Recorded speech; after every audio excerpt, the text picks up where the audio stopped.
Hola, buenas, soy Sara de Todo Contabilidad. Vengo a explicaros las masas patrimoniales.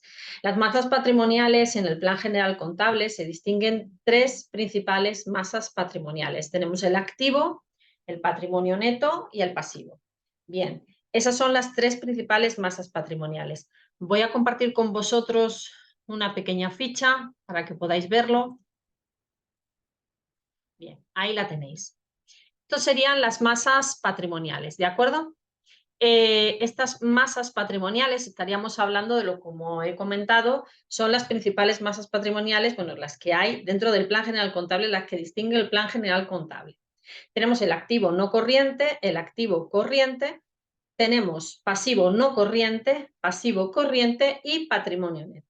Bien, el activo está formado por todos los bienes y derechos que posee la empresa, ¿de acuerdo? Son bienes y derechos, ¿de acuerdo? Recursos económicos controlados por la empresa. En el activo no corriente estaríamos hablando de activos, de bienes y derechos que van a permanecer durante largo tiempo en la empresa, en el largo plazo. El activo corriente serían bienes y derechos y otros recursos controlados económicamente por la empresa, pero en el corto plazo. También tenemos que distinguir que estas masas patrimoniales tendríamos que hablar de menor disponibilidad a mayor disponibilidad, es decir, el activo no corriente tendría menor disponibilidad.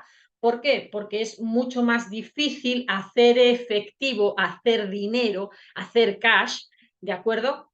El activo no corriente es mucho más difícil hacer vender una máquina, quiera que no, necesitas días o meses para poder vender una máquina o un inmueble, mientras que en el activo corriente es más líquido, es más cash, tiene más disponible. ¿Qué sería lo máximo de la disponibilidad? Pues lo máximo de la disponibilidad tendríamos caja y banco, ¿de acuerdo?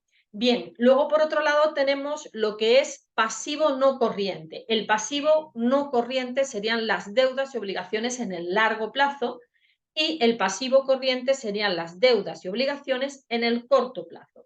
Aquí estamos en las mismas. Tendríamos de menor disponibilidad a mayor disponibilidad, ¿no? Pero en el sentido inverso, en el sentido de que las deudas a largo plazo son las que tengo más plazo de tiempo para poder pagarlas, tengo más aire, ¿no? Más respiración, y en el pasivo corriente serían las deudas en el corto plazo. Hay que pagarlas en un mes, en 30 días, 90 días como mucho, ¿vale? Estarían dentro del corto plazo.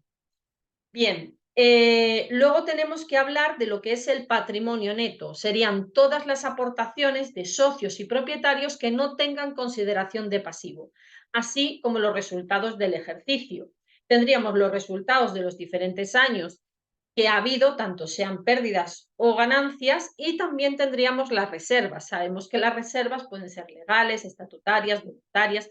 Todo esto formaría lo que es el patrimonio neto, lo que es realmente lo que es propiedad de la empresa, lo que ya pertenece a la empresa.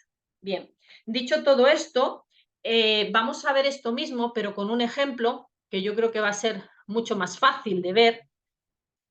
Si vemos el ejercicio, veremos cómo se distinguen esas masas patrimoniales y cómo siempre se va a cumplir esta ecuación fundamental que os voy a poner aquí, y es que el activo es igual al patrimonio neto más el pasivo, llamándose activo tanto al corriente como no corriente y pasivo al corriente como al no corriente, entrarían los dos, ¿de acuerdo?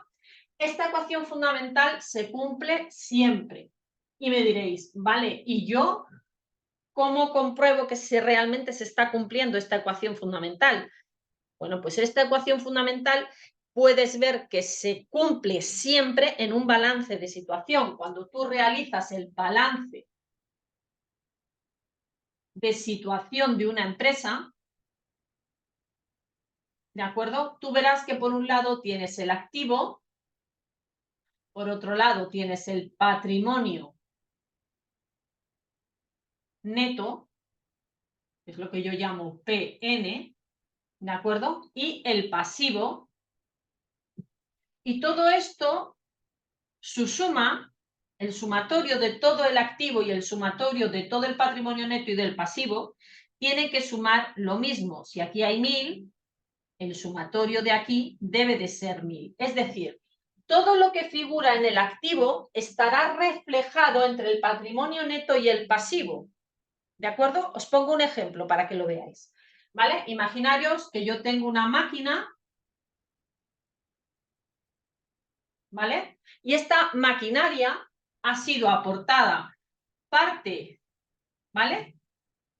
Vamos a suponer que 100 euros los ha dado el socio y 900 euros, ¿vale? Esta maquinaria vale 1000 y 100 euros ha aportado el socio y 900 tengo una deuda con un proveedor. Aquí tengo capital social y aquí tengo proveedor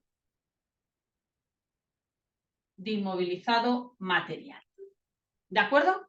Ahí tenéis un pequeño así, muy esquemita, ¿vale? De cómo podemos ver que siempre todas las cosas que están reflejadas, los bienes y derechos que están dentro del activo, van a tener su contrapartida y van a estar reflejados en el patrimonio neto y en el pasivo, en estas otras contrapartidas. De una manera o de otra, o totalmente una deuda en el proveedor o está totalmente desembolsado y forma parte ya del patrimonio neto de la empresa. ¿De acuerdo?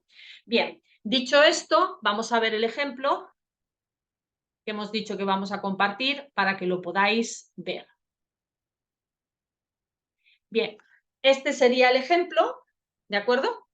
Una persona constituye una empresa individual aportando en un primer momento 10.000 euros. La aportación anterior se emplea en la compra de una maquinaria valorada en 3.000 que paga mediante cheque bancario y en la adquisición de unas mercaderías para su almacén que todavía no se han pagado, cuyo coste asciende a 2.000 euros. El importe restante de la aportación inicial se ingresa en bancos. Perfecto, pues dicho esto, nosotros vamos a ver la resolución, ¿de acuerdo? Para que en todo momento veáis que esto es un ejemplo muy sencillo, pero que os va a permitir poder distinguir las diferentes masas patrimoniales dentro del Plan General Contable. Tenemos un capital social de 10.000, maquinaria 3.000, mercaderías 2.000, bancos 7.000, deuda con el proveedor porque nos dice que las mercaderías sí que las compra pero no las paga. Por tanto, se me genera una deuda de 2.000 euros.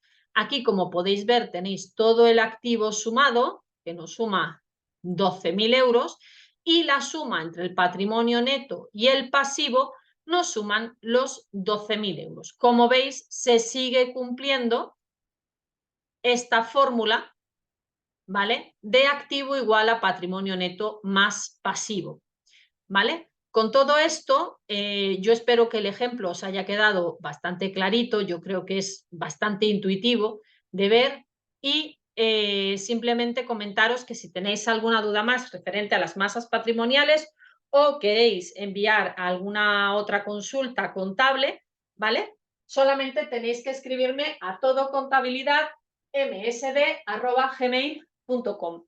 Espero que os haya gustado el vídeo y nada, suscribiros, que seguiré contestando dudas. Venga, hasta luego. Chao.